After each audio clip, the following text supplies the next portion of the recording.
All right, thank you for joining us for tonight's post-game press conference following Long Beach State's 3-0 win over King. We are joined by head coach Alan Knipe, who will start us off with a statement, then we'll open it up for questions. Yeah, I thought tonight was a nice adjustment in the block and defense area. Yeah, I thought, and I also thought serving was a little bit better tonight. But I thought we picked up the rhythm of the match and the tempo of the sets a little faster tonight than what I thought we did last night. I was impressed with some of the guys. I thought Sotos did a nice job. He was a nice anchor with Mason and serve receive and had a lot of leadership. He blocked balls, he killed his ball, he served well, he passed well. He did a really good job. Played hard on defense. And then, we got Sebasani out there tonight for his first start, and I thought, he only got better as the match went on. Ended up having a nice offensive night, blocked some balls, served really well. That was exciting. And got Ben Braun, who was out for pretty much the entire fall with a really, really bad ankle sprain. Got an opportunity, and then when he got back from the break, he got sick. So it was nice to see him get out there.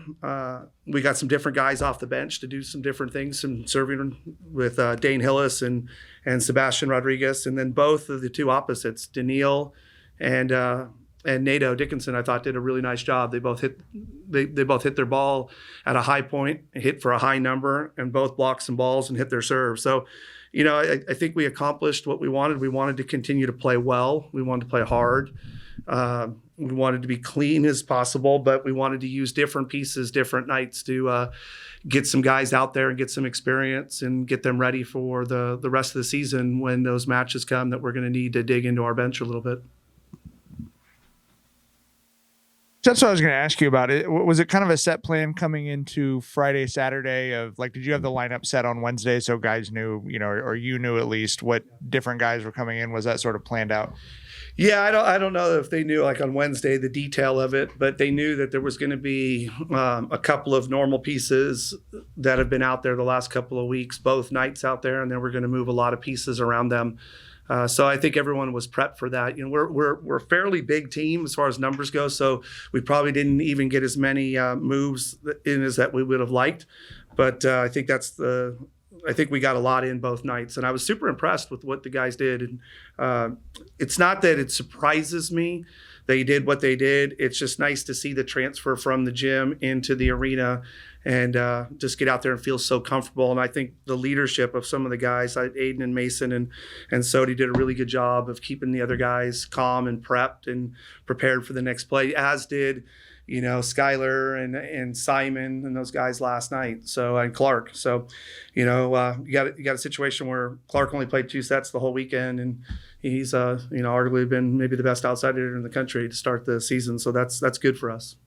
I think you mentioned when we talked before the season about scheduling different teams as part of the sort of growing the game initiative. Is bringing a Conference Carolinas team out here kind of part of that philosophy?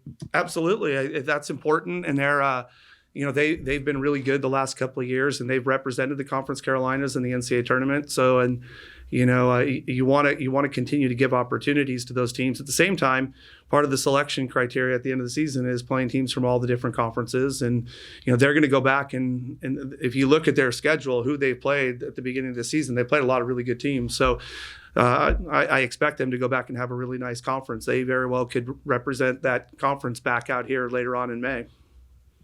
Coach, this team currently sits at number 1 in the nation. You have a tough matchup this upcoming weekend against UCLA. So what's the mindset and the confidence level that you have in this team to kind of stay undefeated and stay at the top?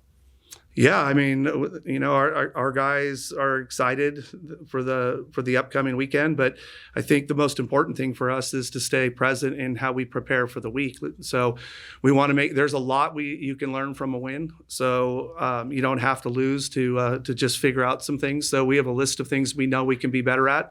The most important thing for us is to have a great week, figure out the rotations of who we're going to use and how, and then make sure our guys are getting all their work in and playing at a level that's acceptable to them throughout the week, so that when we get the opportunity to play on the weekend and both teams play well, they should be good matches. Obviously, Long Beach State UCLA has turned into a very cool part of volleyball at any level, either gender in Southern California over the last several years.